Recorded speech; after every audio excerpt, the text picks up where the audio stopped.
everyone, saya Kania Sari dengan NIM 12292200045 yang akan menyelesaikan final exam dari mata kuliah Ekonomi Internasional.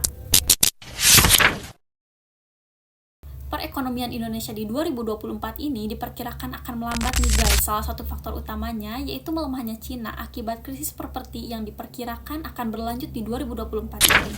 Krisis ini akan berdampak terhadap ekonomi global termasuk Indonesia. Nah, kalian penasaran gak sih bagaimana krisis ini bisa terjadi? Oke, mari kita bahas.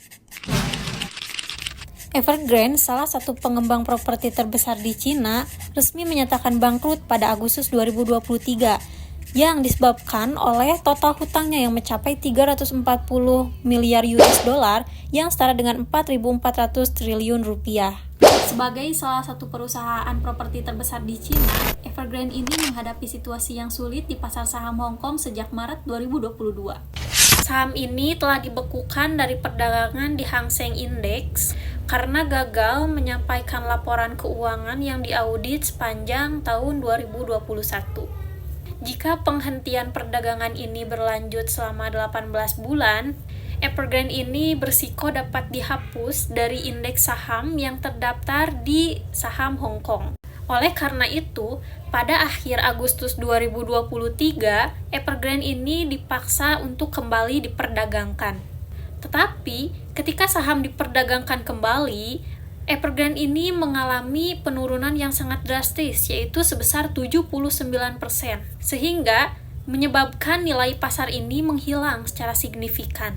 Krisis ini menunjukkan bahwa betapa besarnya skala masalah yang dihadapi dan bagaimana hal ini dapat mempengaruhi ekonomi global, termasuk Indonesia. Kebangkrutan ini dapat mengakibatkan ketidakstabilan di pasar finansial global yang dapat menular ke pasar finansial Indonesia, sehingga menyebabkan volatilitas nilai tukar rupiah dan mengurangi aliran modal. Nah, beberapa waktu lalu, perusahaan properti raksasa Evergrande ini telah mengajukan perlindungan kebangkrutannya di Amerika Serikat akibat dari krisis pasar properti di Cina yang semakin parah. Nah, kalian tahu gak kenapa perusahaan ini mengajukan kebangkrutannya di New York? Jadi guys, si Evergrande ini ngeluarin surat utang dalam USD di Hong Kong, di Cayman, dan BVA, British Virgin Island, yang mana surat ini terdaftar USD di AS. Sehingga proses kebangkrutannya harus dilakukan di bawah yurisdiksi hukum Amerika Serikat. Nah, apa saja sih efek dominonya?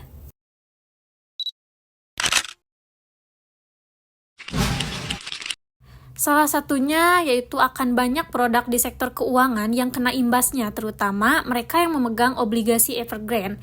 Para investor yang memiliki obligasi di perusahaan ini mungkin akan mengalami kerugian besar karena nilai investasi mereka bisa turun drastis atau bahkan menjadi nol jika perusahaan tidak dapat membayar utangnya.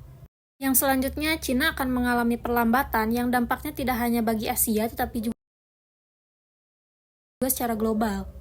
Nah, perusahaan ini menyumbang sekitar 25%-30% dari PDB Cina. Dengan Evergrande sendiri yang memiliki andil sekitar 2%.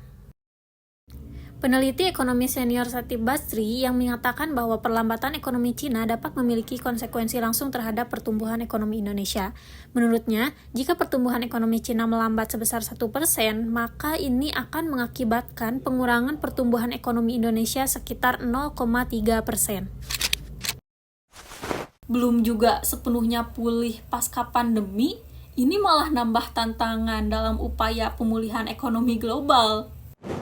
Coba kita bayangin guys, kita ngajuin KPR ke bank, lalu disetujuin sama pihak bank.